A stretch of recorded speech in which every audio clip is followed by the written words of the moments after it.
vavaka isika raha mbola misy kodera laza misaotra ny fakasitrahana dia atolotra ianao zany Andriamanitra rehefa anao hatramin'izay. Ianao no pahary anay sady rainay ao amin'i Jesosy Kristy. Ianao no mahalala izay mahatsara anay. Ianao no mahalala ny tontolo-piainanay, ny zava-tsarotra sedrainay. Koa aviana mampahereza indray tompo fa miainanao izany. Amin'ny anaran'i Jesosy Kristy mpamonjy anay. Josoa toko 2:1 ka hatramin'ny 9:12. Vakina amin'ny anaran'ny Tompo. Ny nandrahana ny mpisafotany roalahy. Ary Josoa zanaky Nona dia naniraka mpisafo roalahy mangingina avy tany Sitima ka niteny taminy hoe, mandehana, izaho ny tany, indrindra fa Jeriko. Dia niainga izy roalahy ary niditra tao an-tranon'ny vehivavy janga anankiray atao hoe Rahaba ka nandry tao. Ary nisy nilaza tamin'ny mpanjakan'ny Jeriko hoe, injao misy olona avy tamin'ny zanak'Israely tonga aty izao alina izao isafo ny tany. Dia naniraka tao amin'ny Rahaba ny mpanjakan'ny Jeriko ka nanao hoe, avoay ireo lehilahy tonga ato an-tranonao ireo fa isafo ny tany noho ny aviny. Dia nalaindra vehivavy izy roalahy ka nafeniny ary hoy izy, tonga taty amiko ihany tokoa ireny lehilahy ireny, nefa tsy fantatro izay ny aviny.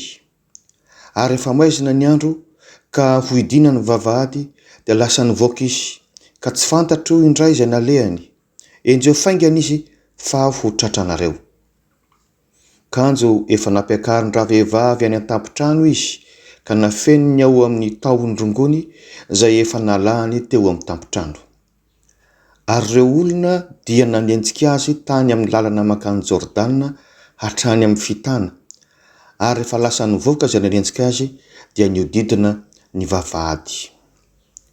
Ary raha mbola tsy natory izy roalahy dia niakatra nakao aminy tao an-tampon-trano rahavehivavy ka nanao taminy hoe, fantatro fa efa nomeny Jehovah anareo ny tany, ary efa latsaka aminay ny fahatahorana anareo, sady efa ketraka ny mponina rehetra amin'ny tany no nitahotra anareo.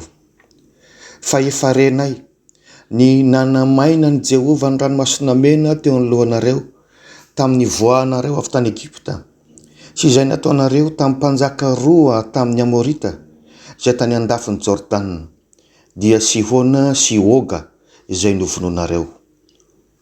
Ka noho ny efa renay izany dia ketraka ny fonay, ka very hevitra avokoa izay noho ny aminareo. Fa Jehovah Andriamanitrareo, izy no Andriamanitra ny amin'ny lanitra ambony sy ety amin'ny tany ambany. Koa ankehitriny, masina ianareo, mba hianiano amin'ny Jehovah aho, fa araka ny namindraky fo taminareo no mba hamindranareo fo amin'ny ankohonany raiky kosa, ka omenareo famantarana mahatoky aho. Fa ho velominareo ny raiko sy ny reniko sy ny anadahako sy ny rahavaviko, ary izay rehetra mety ho azy dia hamonjy ny ainay tsy ho faty anareo.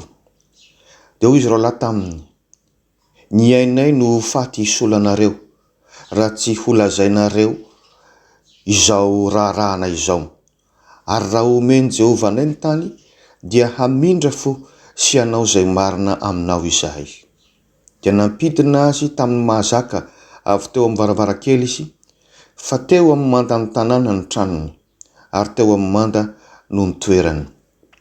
Dia hoy izy taminy, mandehana ny an-tendrombohitra, fa ndao hifanena aminareo ny mpanenjika, ka mihere any hatelona mandra-piverina, ary efa afaka izany dia vao mandehana any amin'izay halehanareo. Amen. Ray masinao, manamasinanay amin'ny fahamarinana, ny teninao no fahamarinana. Amen.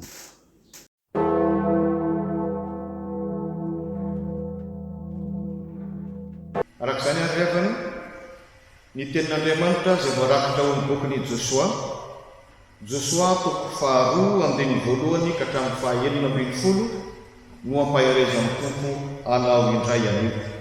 Ary nakana ny moahevitra hoe, aza kivy amin'ny fanomponan'Andriamanitra. Aza kivy amin'ny fanomponan'Andriamanitra. Ny bokin'i Josoa dia miezaka koa mitantara ny tantanan'Andriamanitra ny zanak'Israely hiditra any amin'ny tany Kanana. Ary eto amin'ny toko faharoa andiny voalohany ka hatramin'ny fahaenina ambin'ny folo ity dia ahitantsika ny zanak'Israely nitarihan'i Josoa efa manakaiky any Israely, efa tonga eo Jeriko ary dia naniraka mpisafitany na espion isika rolazy mialohan'ny idirana ao amin'ny tanànan'i Jeriko. Misy fampahirezana vitsivitsy ary fikaraisana amin'izany mitondran'Andriamanitra ny vahoakany izany. Inona ny fampahirezana voalohany? Aza kivy amin'ny fanompoana an'Andriamanitra na dia sarotra aza ny asa. Andiny voalohany ka hatramin'ny fahatelo. Aza kivy amin'ny fanompoana an'Andriamanitra na dia sarotra aza ny asa. Rehefa nanakaiky amin'ny tanànan'i Jeriko Josoa, fantatsika izany Josoa zany fa izy no tendrena andimby amin'ny Mosesy amin'ny fitondranany zanak'Israely, dia naniraka rola hoy ny andiny voalohany tamin'ny teny izay nivakiana teo. Ny asan'ireto rola reto zany dia hitsikilo mialoha ny fahavalo. Izany no zara fanompoana an'Andriamanitra. Tena sarotra satria hiditra any amin'ny tany ny fahavalo, izany hoe any amin'ny Kananita izay nanararoatra nanoromponena natao Israely rehefa nibaboaka tany Egypta ny vahoaka an'Andriamanitra. Reto Kananita reto dia fa lasa nanana mpanjaka sy miaramila tao an-tanàna tao, ka azo antoka mihitsy fa raha ieniny sy ho tratrany izy roalahy ireto dia ho vonony. Izany ny fahasarotana amin'ny fanompoana an'Andriamanitra. Moa tsy mampatsiaro an'i Jesosy Kristy izay miteny amin'ny mpianatra hoe indro aho maniraka anareo tahaka ny zanak'ondry eo afovoan'ny ambody. Tsy mora tokoa ry havana ny manompo an'Andriamanitra, ary indraindray misy zava-tsarotra mila akivy. Raha le kisarina katraka Jesosy zany zao hoe tahaka ny zanak'ondry afovoan'ny ambody dia zavatra mampatahotra evoaka aja manodidina ny filazan'ny apôstôly Paoly azy. Toa ahitana endrika masika, toa andrenesana feo ampatahotra. Saingy Jesosy no milazany hoe aza matahotra fa zaho no mpiandry indry, zaho no mpiandry tsara, mahafoy ny aiko hamonjy ny ondriny. Ary dia zany koa nitoky azo amin'ny atomy rahalahy ireto, zava-tsarotra hiditra any amin'ny tany ny fahavalo no asan'ny raha anazy.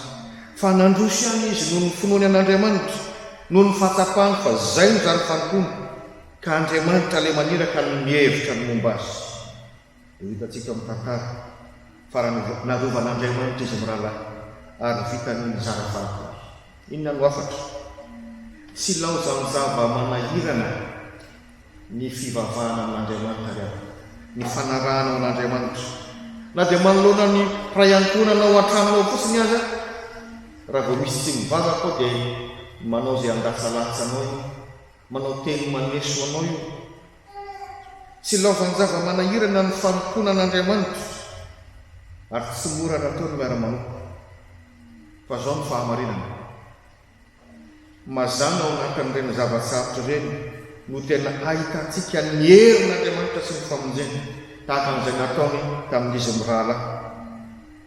Koa aza kivy amin'ny fanompoana an'Andriamanitra ianao, fa raha tsy fototosanao koa ny anjaranao dia sanatria hampanalavitra anao amin'Andriamanitra izany. Inona ny fampahirezana faharoa? Aza kivy amin'ny fanompoana an'Andriamanitra fa mamonjy anao amin'ny sarotra izy. Andiny faefatra ka hatramin'ny fahafito. Aza kivy amin'ny fanompoana an'Andriamanitra fa mamonjy anao amin'ny sarotra izy. Ambarako tao hoe efa mahana mpanjaka ny Kananita, ary ty mpanjaka ty dia mba mahana pitsikily koa, ary vetivety kely dia tonga tany aminy ny fampandrenesana fa misy rola tonga ny safitany, zany hoe hitsikily, ka ao amin'ny Rahaba ao no misy azy. Iza moa ty Rahaba ambareko ty dia nampiatrano azy mirahalahy? Izy io dia vehivavy Kananita, zany hoe jentilisa na koa hoe hafa firenena, zany hoe taranaka ireo nibody ny tany zanak'Israely. Tena fahavalo zany. Nefa ity Rahaba ity no nomanin'Andriamanitra ampiatrano azy roalahy. Jeriko moa izay tanàna misy an'ity Rahaba itya dia eo amin'ny 5 kilometatra eo miala amin'ny Jerosalema. Ao ny lalana fidirana raha any Jerosalema. Raha mandinika tsara ilay tantara nivokena teo sika dia hita fa tena niomana mihitsy koa ity Rahaba ity andray azy amin'ny rahalahy. Efa tsy zavatra vaovao amin'ny intsony ho hitantsika amin'izay teny namarany rehefa avy eo.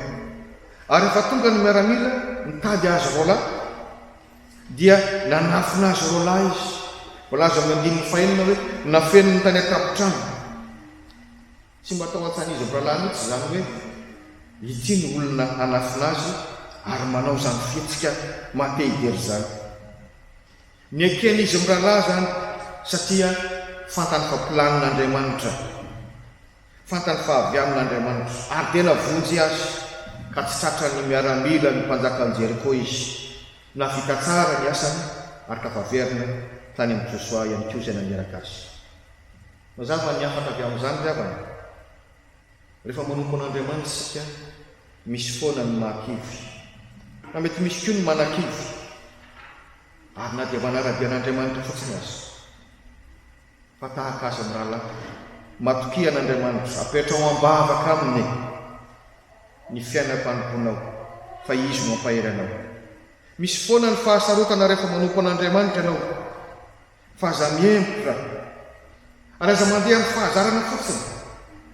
Raha indray koa raha mandeha amin'ny fahazarana fotsiny tsy hitatsika ny herin'Andriamanitra. Eny manantena azy amin'ny tsy ampozina amin'izay planin'Andriamanitra.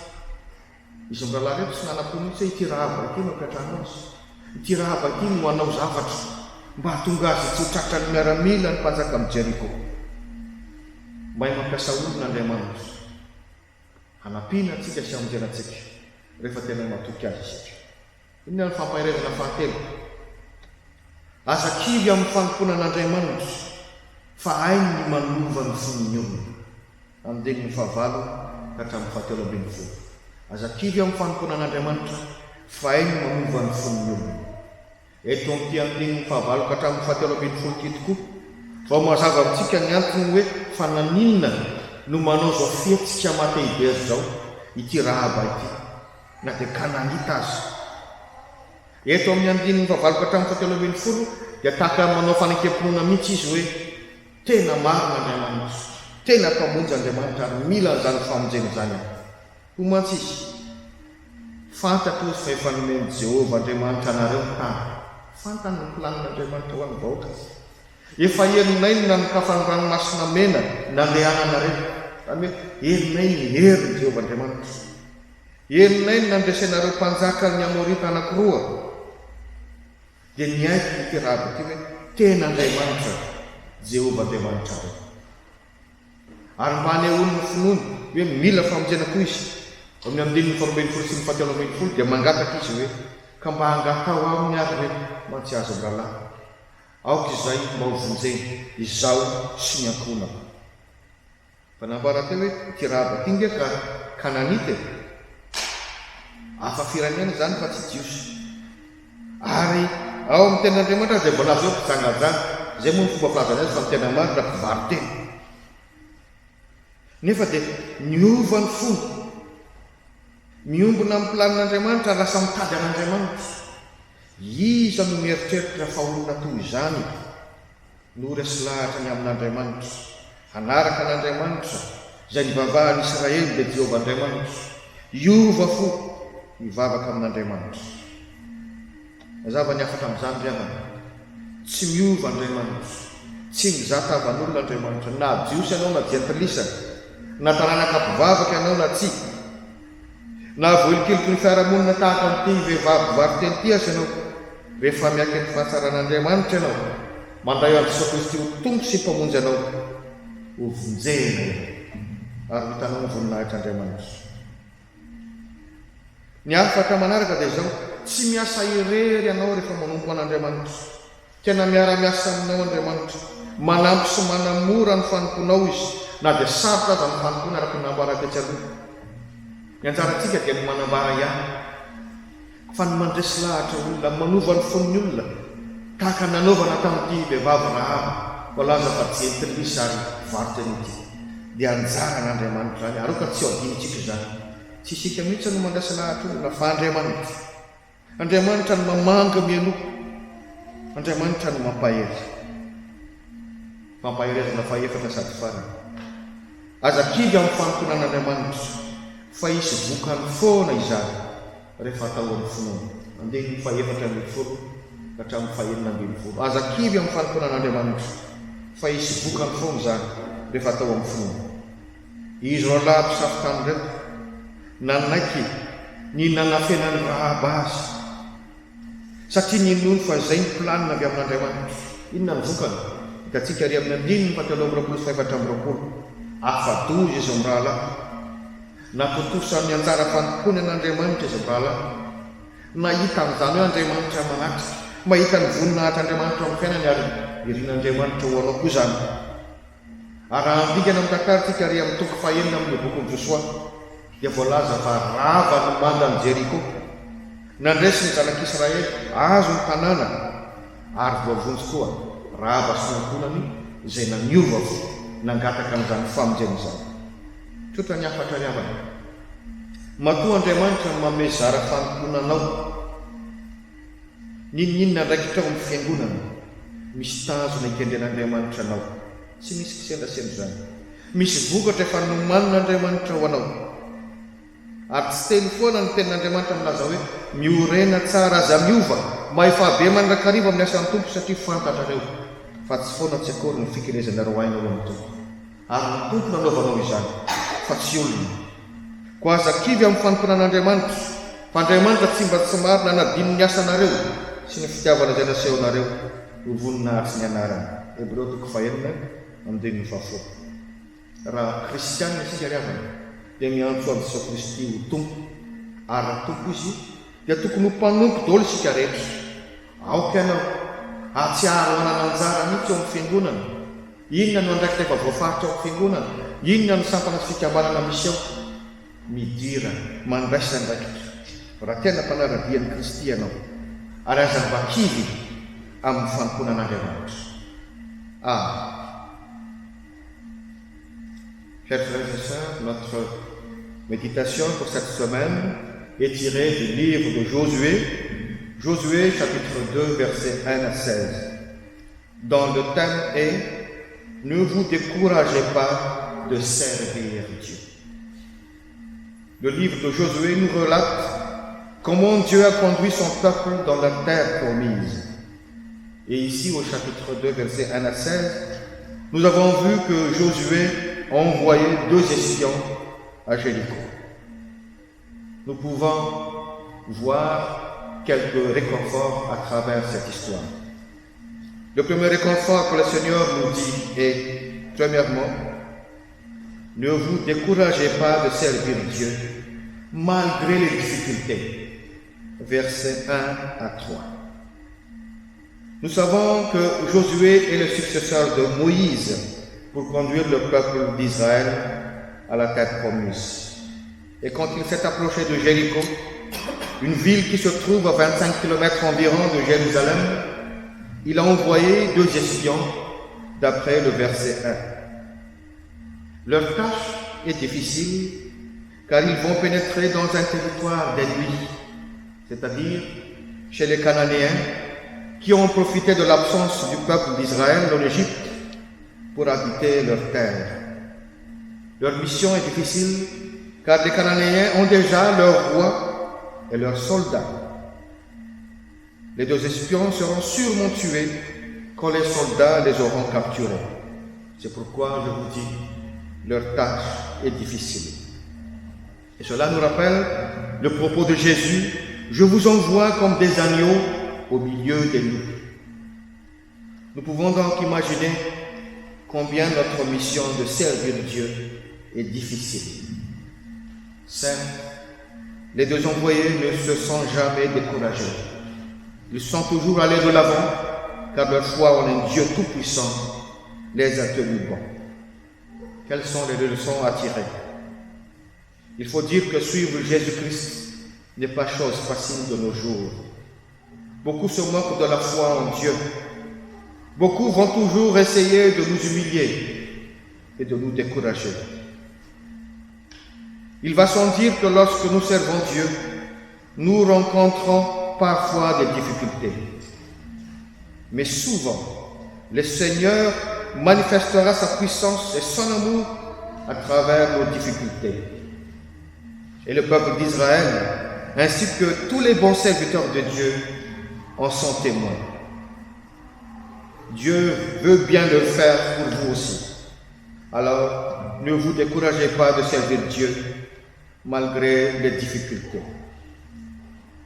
Le deuxième réconfort que le Seigneur nous dit est: ne vous découragez pas de servir Dieu, car il pourvoira dans les moments difficiles. Versets 4 à 7.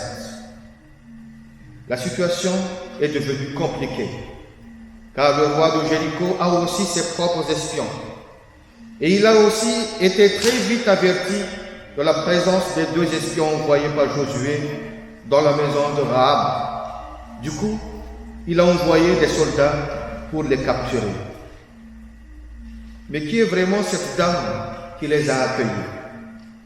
Rahab est une étrangère car elle est cananéenne, c'est-à-dire issue du peuple qui s'est approprié d'Israël pendant que le peuple a été traité comme esclave en Égypte.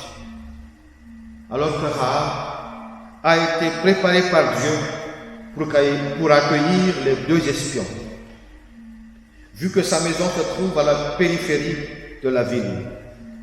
Et on a vu qu'elle s'est aussi préparée pour accueillir les 2 espions. C'est elle qui les a cachés sur la terrasse de sa maison lorsque les soldats sont venus pour les chercher.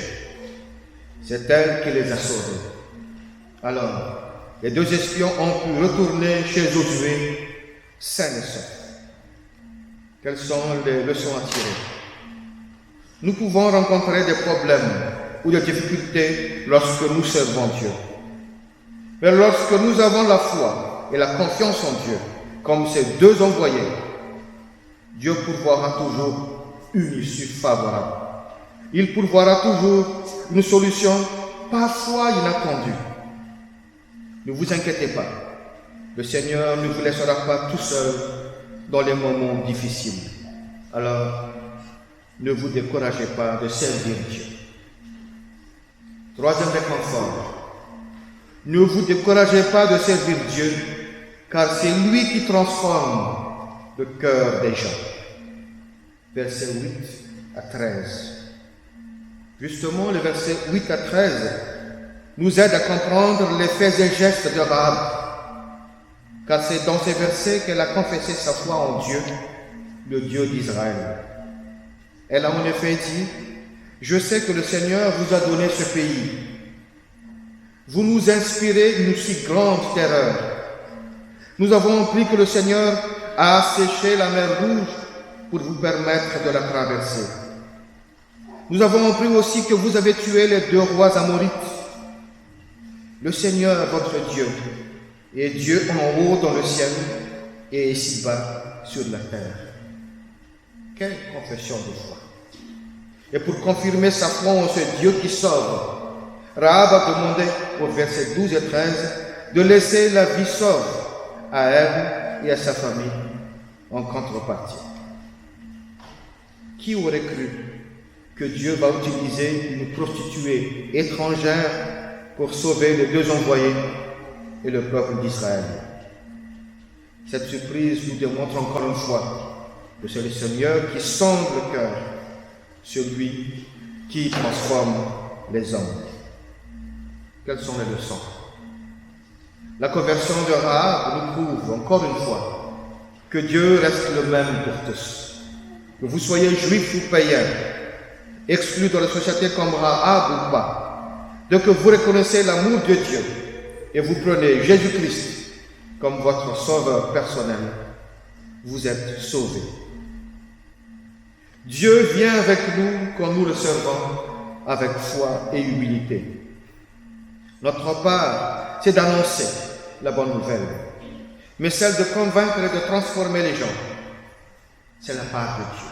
Ne vous inquiétez pas, soyez-en rassurés. Quatrième et dernier réconfort. Ne vous découragez pas de servir Dieu, car la peine que vous vous donnez n'est jamais perdue. Versets 14 à 16. Les deux espions ont accepté le plan de sauvetage de Dieu à travers Rahab. Ils ont donc échappé à la capture voulue par les soldats. Ils ont pu accomplir leur mission. Ils ont vu la grâce de Dieu, la gloire de Dieu dans leur vie. Et ce que le Seigneur souhaite aussi pour vous. Au chapitre 6, nous verrons que les murailles de Jéricho se sont écroulées. La ville a été prise. Rahab et sa famille ont la vie sauve, comme a été promis. Quelles sont les leçons à tirer? Quand le Seigneur vous a appelé à un service quelconque dans son Église, il a un objectif pour vous. Il a déjà prévu une victoire, une récompense pour vous. Souvenez-vous de la parole de Dieu qui se trouve dans 1 Corinthiens chapitre 15, 58. Soyez toujours plus actifs dans l'œuvre du Seigneur, puisque vous savez que la peine que vous vous donnez dans la communion avec le Seigneur n'est jamais perdue. Alors, pour conclure, je voudrais dire, si nous considérons Jésus-Christ comme notre Seigneur, alors nous sommes ses serviteurs. N'hésitez pas à vous engager. Prenez part dans le royaume de Dieu. Intégrez-vous dans les différentes sections de l'Église et ne vous découragez pas de servir Dieu. Amen.